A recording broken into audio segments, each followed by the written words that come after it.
Hello my billion stars. Now since we have already discussed our syllabus, हमने syllabus पूरा discuss कर लिया है। रिलेटिवली वो सेम ही सिलेबस रहेगा, सारी चीजें सेम ही रहेंगी, वो हमें पढ़नी भी है through out the year, right. Now comes very important thing कि हमें 95 प्लस मार्क्स या 100 आउट ऑफ 100 लाने के लिए एक स्ट्रैटेजी चाहिए होगी। It is not going to happen कि आप सो रहे हो और आप उठे तो आपके 100 में से 100 मार्क्स आ गए। You also have to put efforts. आपको बहुत सारा hard work, lots of smart work और बहुत सारी पढ़ाई तो देखो करनी पड़ेगी। And that is the only way to fetch good marks, right. But अच्छे मार्क्स लेके आने वाली जर्नी हमारी डे वन से ही शुरू हो जाती है। डे जो हमारा एग्जाम का होता है वहां पर तो सिर्फ हमें परफॉर्म करना होता है जो हमने पूरे साल चीजें करी हैं। सो डे वन से कैसे चीजें लेके चलनी है, how what is the guide that you have to follow, what are the paths that you have to follow in order to fetch good marks.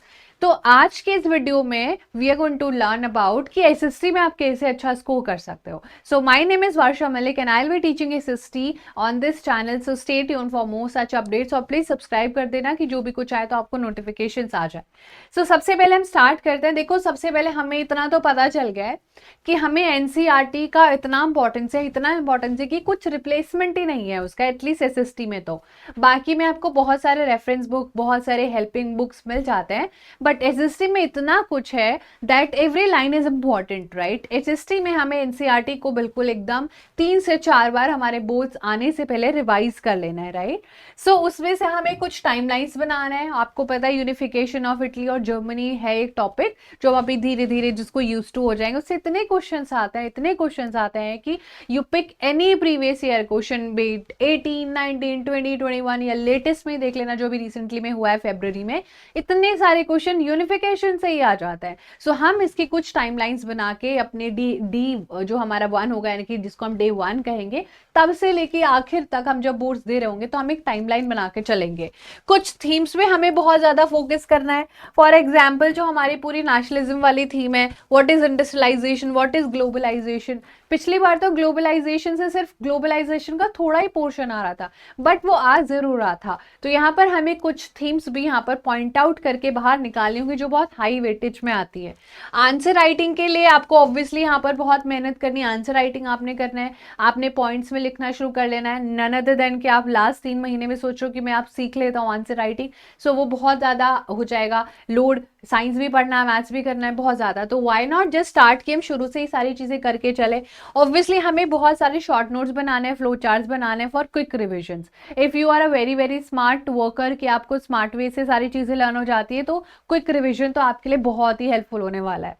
कुछ मोस्ट इंपॉर्टेंट चैप्टर आप देख सकते हो यहाँ पर। We are talking about history के कुछ important chapters आप देख पा रहे हो स्क्रीन पर, राइट। तो ये हिस्ट्री के कुछ इंपॉर्टेंट चैप्टर्स है जो कि आपको बहुत बहुत बहुत बहुत अच्छे से करना है। And that is the rise of nationalism in year of nationalism in India और द एज ऑफ इंडस्ट्रियलाइजेशन।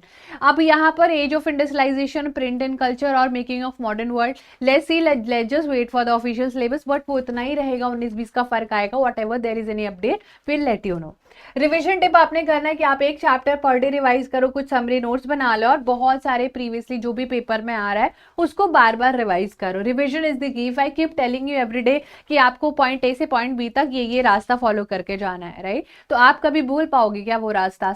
हमें कुछ चीजें लर्न हो जाती है। हमें मैगी बनाने कैसे, हमें रोज तो कोई नहीं बताता है कि मैगी बना लो, हमें आंखें बंद करके भी मैगी बना सकते हैं। इतनी सिंपल रेसिपी होती है, क्योंकि जस्ट लाइक दैट हमें चैप्टर की भी तो रेसिपी समझनी है कि यहाँ से चैप्टर शुरू है, ये स्टोरी है, ये तक ट्विस्ट आया और ये आउटकम निकला। सिंपल हम करेंगे पूरा जब हम पूरा थ्योरी में देखेंगे, ठीक है। तो ये कुछ बातें हो गई। अब हम आ जाते हैं ज्योग्राफी पर।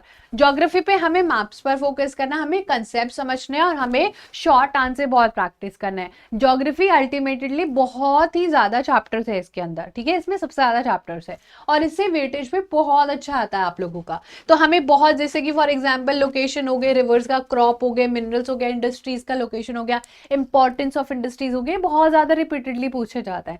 सो आप ये पूरा नोट डाउन कर सकते हो। उसके बाद रिसोर्सेज डेवलपमेंट, एग्रीकल्चर, मैन्युफैक्चरिंग, सबसे ज्यादा हाईएस्ट वेटेज के ये हमारे चैप्टर है। हम इनको प्रायोरिटी में रख सकते हैं, बाकी भी हमें करना है ऑब्वियसली, बट अगर मान लो कि हमें 25 मार्क्स की ज्योग्राफी देखने को मिल रही है, राइट, तो इन्हीं में से आपको 17 to 18 मार्क्स तो आराम से आप just by covering these chapter you can cover, ठीक है, ये 3 चैप्टर, इतने से आप बहुत अच्छा कर लोगे। उसके बाद आपको मैप वर्क करना है थ्रू आउट द ईयर। अगर आपने अच्छा 195 प्लस अपने को लाना है, नॉट जस्ट की 75 76, 75 76 लास्ट में मैप वर्क को रखना, लेकिन अभी क्या स्ट्रैटेजी है 95 प्लस, राइट। तो मैप वर्क को डेली प्रैक्टिस करना है टू इंश्योर फुल मार्क्स। जब हमारा पेपर आएगा तो हमें सिर्फ रिवाइज करने रहेगा। जब तक हमारा एग्जाम आएगा ना फरवरी में, अभी हमारा February 2026, right, and it just April, अभी हमारा शुरू ही हुआ है। सो जस्ट इमेजिन अप्रैल मई जून जुलाई में हम वंस कर लें, फिर हम सितंबर अक्टूबर नवंबर में we do our syllabus twice, and then जनवरी और दिसंबर में thrice we can do. So 3 बार एक चीज को रिवाइज करके तो किसी को भी नहीं बचेगा जो लर्न नहीं होंगी चीजें, ठीक है। देन कम्स आपको ऑब्वियसली हमारा पॉलिटिकल साइंस या सिविक्स। अब देख लो क्या है, बहुत सारे कंसेप्ट समझने, कोई मेमोराइजेशन इसमें नहीं करना पड़ता है, क्योंकि डेमोक्रेसी की जो डेफिनेशन है वो रहेगी, राइट। डेमोक्रेसी क्यों अच्छी है वो रहेगी, पावर शेयरिंग क्या होता है वो रहेगा, it can not be change, right. तो इसमें मेमोराइज हम नहीं करेंगे, इसमें हम कंसेप्ट को समझेंगे, हम रियल लाइफ एग्जांपल्स का यूज करेंगे। डेली लाइफ में डेमोक्रेसी आप कैसे देखते हो, what is the role of Indian constitution in our daily life. So these are the basic things that we are going to cover. कुछ इंपॉर्टेंट चीजें हैं, power sharing most important, federalism most important, outcome of democracy most important chapters. Revision tip आपको यहाँ पर लिखिए, write short notes और practice previous year question paper. Short note लिखने से क्या होगा, आंसर राइटिंग अच्छी होगी, प्रैक्टिस करोगे पास पेपर में कि पास पेपर में पूछा किस तरीके से सारी चीजें जा रही थी, गुड टू गो हो जाएगा, राइट। अब हम बात करते हैं कि हमारा इकोनॉमिक्स का पूरा सेक्शन। इकोनॉमिक्स में एनसीईआरटी हमें केयरफुली करनी है, चलो ठीक है समझ गए, हमें यही पूछा जा रहा है, एनसीईआरटी पूरा आता है। हमें जो भी डेफिनेशन होंगी वो प्रॉपर्ली करनी है थ्रू आउट द ईयर, बार बार उसको रिवाइज करना है। पैसा क्यों जैसे प्रिंट हो रहा है, क्यों हम ज्यादा पैसे प्रिंट नहीं कर पा रहे, सब कुछ हम लोग पढ़ेंगे। हम की पॉइंट्स और फ्लो चार्ट्स बनाएंगे, रिवीजन में हमारा हेल्प होगा। हम आंसर राइटिंग बहुत अच्छी प्रैक्टिस करेंगे, जिसमें हम एक एनालिटिकल अप्रोच करके उसको पूरे अच्छे से कर सकते हैं। उसके बाद हमारे most important chapter, sector of Indian economy, money and credit and globalisation and the Indian economy. तो ये हम कुछ करने वाले हैं चैप्टर्स जो कि हमारे ऑब्वियसली आने वाला है, बोर्ड्स में बहुत इंपॉर्टेंट है। और क्विक टिप ये है कि हमें अपनी इकोनॉमिक्स भी डेली लाइफ से रिलेट करनी है ना। अब ये हमने एक टाइम टेबल बनाया है जो कि बहुत बच्चों के लिए फीजिबल हो भी सकता है और नहीं भी हो सकता है, लेकिन आपने डेली लाइफ में अपनी जो एसएसटी उसको इनकलकेट करना ही है। Even for 5 to 10 minutes is more than enough. अगर आप रोज 5 से 10 मिनट भी एसएसटी का एक बार सिलेबस भी गो थ्रू कर रहे हो ना, वो भी बहुत ब्रिलियंट रोल प्ले कर देगा आपकी लाइफ में। देखो अब हमारे पास स्कूल होता है, हमारे पास बहुत सारी चीजें हैं जो हमें करनी है, तो आप एक टाइम 6 to 7 AM रख सकते हो ऑल्टरनेट डेज पर, कि आप उसमें ऑल्टरनेट डेज पर जो भी आपने कल स्कूल में पढ़ा था या आपने यूट्यूब पे पढ़ा था, कहीं पर आपने कुछ चीज सुनी थी, उसको आप दोबारा से रिवाइज करोगे।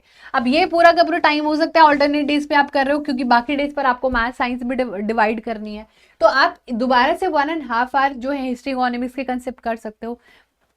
और इस चीज की बेस्ट चीज ये कि ये बिल्कुल भी आपको टफ नहीं लगेगा, it is going to be very very very very easy. यहाँ पर जो आप हार्डवर्क करने वाले हो ना, ये जो पूरा साल है, ये जो अप्रैल से लेके फ्रॉम अप्रैल 2025 टिल मार्च लगा देते हैं, क्योंकि मार्च तक मैथ्स का एग्जाम खिंच जाता है, मैथ्स लास्ट में होता है ज्यादातर।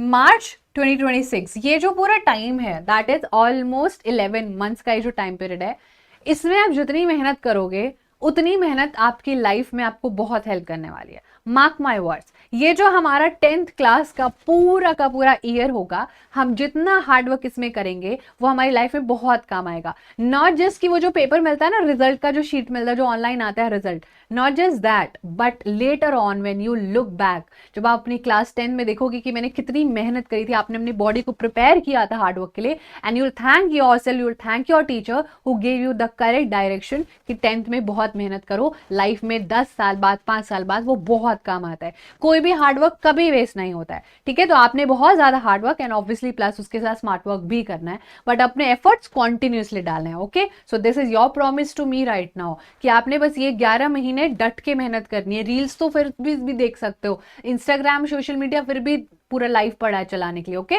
चलो, सो ये जो हम पूरा का पूरा टाइम टेबल कर रहे हैं, आप 6 to 7:30 कुछ प्रीवियस ईयर पेपर निकाल सकते हो। बहुत सारे केस स्टडी पूछा जा रहा है, आप पेपर में पूरा पैराग्राफ आता है, वो ऐसे करना बहुत डिफिकल्ट नहीं होता है, लेकिन you have to get use to that कि एक परफेक्ट आंसर 100% मार्क्स लेके आने वाला आंसर कैसे लिखना है, राइट। लिख तो सभी रहे ना पैराग्राफ में से पूरा कॉपी करके, how a topper is going to write the answer. Okay, then comes आप एक बार थोड़ा सा क्विक रिविजन भी कर सकते हो, और ये प्लान आप ऑल्टरनेट डेज रखो ऐसे एसएसटी के लिए, ठीक है। और 5-10 मिनट भी अगर इस पे 1 घंटे लिखा है ना और तुम्हारी रिटेंशन बहुत अच्छी है तो तुम 15 मिनट भी कर लो, गुड टू गो हो जाएगा, मजा आ जाएगा। उसके बाद वीकेंड का प्लान होता है। वीकेंड मतलब जब आपकी सैटरडे संडे की छुट्टियां होती हैं तो आपने जो पूरा पढ़ा है वो आप रिवाइज कर सकते हो, आप कुछ सेल्फ असेसमेंट कर सकते हो, कुछ मॉक पेपर रिवाइज कर सकते हो, और कुछ डायग्राम्स और नोट्स जो अगर आपने बनाए होंगे ये जब मैं आपको सिखाऊंगी तो वो आप रिवाइज कर सकते हो। ठीक है, हम ज्यादातर चीजें करेंगे, केस स्टडीज भी करेंगे, हम फ्लो चार्ट भी बनाएंगे अपने, हम 10 मिनट्स में भी चैप्टर करेंगे, हम 30 मिनट्स में, हम हर चीज करने वाले हैं possibly on this channel. Then comes कि हम लोगों ने एक टाइम टेबल तो देख लिया, कुछ एक्स्ट्रा टिप्स जो हैं टॉपर के जो रहे हैं आज तक, जितने भी इंटरव्यूज हमने लिए हैं बच्चों के या इंटरेक्शन जो बच्चों से हुआ है, उनमें हमने देखा है कि बच्चे बहुत एक्स्ट्रा जाते हैं, एक्स्ट्रा एफर्ट्स डालते हैं in order to get good marks. ये सिर्फ एसएसटी के लिए नहीं, बाकी सब एक सब्जेक्ट के लिए भी एप्लीकेबल होगा। फॉर एग्जाम्पल देखो, NCERT is enough, no need for extra books. ये थोड़ा सा मैथ्स और साइंस के लिए थोड़ा आपको एक्स्ट्रा करना पड़ेगा, because obviously a lot of students take science, तो आप थोड़ा अच्छा ही करो तो बेटर रहेगा। बट एसएसटी में एनसीईआरटी इनफ है, very very very very very enough होता है। कुछ और उसके अलावा लेने की जरूरत, अगर आपने एनसीईआरटी 3-4 बार कर ली तो ले लो फिर, ठीक है। तो एनसीईआरटी हम लोगों को है, लेकिन ऐसा लिखा नहीं कि आपको कोई एक्स्ट्रा बुक लेनी पड़ेगी। सॉल्व करने हैं हमें 10 ईयर्स। 10 ईयर्स थोड़ा सा ऐसा लग रहा होगा ना, श्योर ठीक है, तो इसको 5 ईयर भी कर सकते हो। 5 ईयर कर लो, बहुत आसान है। 5 ईयर तो कोई भी कर सकता है, 5 ही तो पेपर होंगे, 5 ही पेपर होंगे, 5 क्वेश्चन पेपर, मतलब समझ गए, ज्यादा टफ नहीं है। एक page summary for each chapter कहां पर मिलेगी, इधर ही मिलेगी, ये आपको करने की जरूरत नहीं है। This is will be teaching you, 10 minutes में हम पूरा 1 पेज समरी आपको पढ़ाने वाला है। सो डोंट गेट वरीड, ये भी यहाँ पर सॉर्टेड हो जाएगा। हमें लॉन्ग आंसर प्रैक्टिस करने हैं, एटलीस्ट 10 सैम्पल पेपर्स हम प्रैक्टिस करने की कोशिश करेंगे।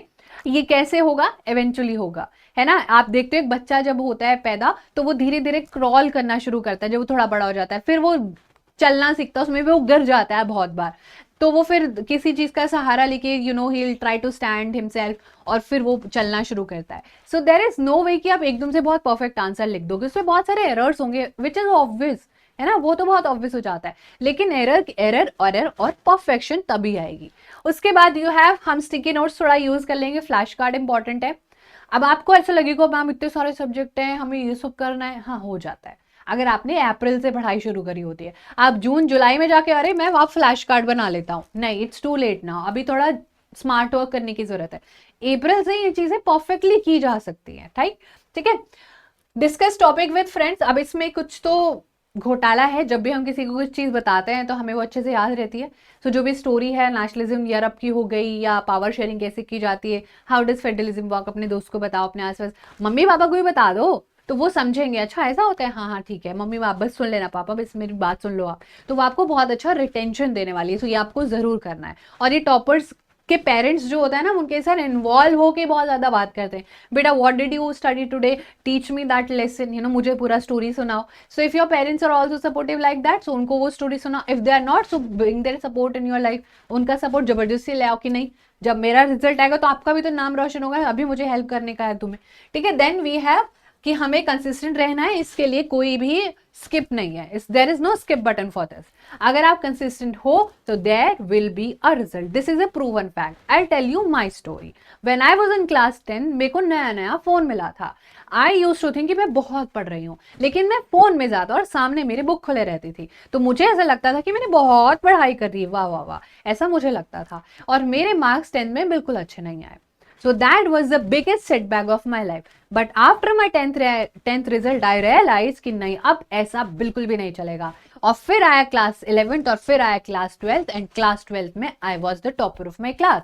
फिर मैंने किया अपनी क्लास में टॉप। क्या चेंज किया मैंने? Revision. I was consistent. I was throughout doing mock papers, giving unit tests, boards, pre-boards, सब कुछ दिया, लेकिन रिवीजन और कंसिस्टेंसी को रखा अपने साइड में। हर चैप्टर को बार बार रिवाइज, हर चीज में कंसिस्टेंट, हर चैप्टर को equal importance, and good to go. So be consistent from day 1 till the exam day. So consistency ही आपको क्या है, अवार्ड दिलाएगी। बहुत अच्छा।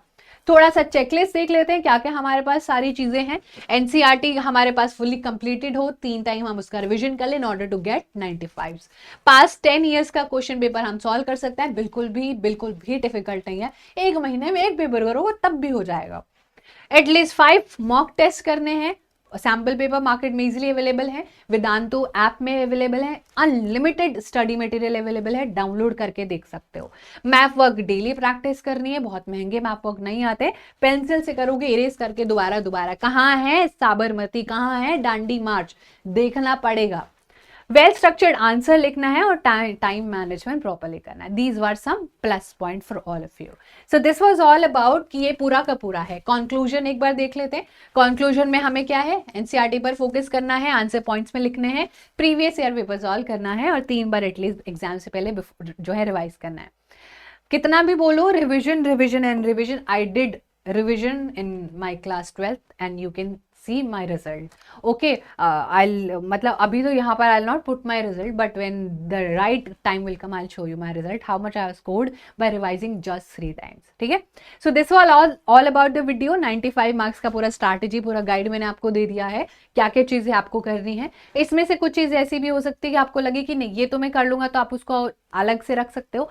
कुछ चीजें लगेंगी हाँ ये मैंने अपने प्लान में जो है इनकलकेट नहीं किया था, ये I inculcate and then will be good to go. ठीक है, I see you in the next class. We are starting our academics classes very soon, so you will be finding one shot solution. All the chapters आपको मिलने वाले हैं, so stay tuned for further notification. Till then subscribe to the channel and I'll see you in the next class. Thank you so much everyone, sending you all lots of love. Bye, take care.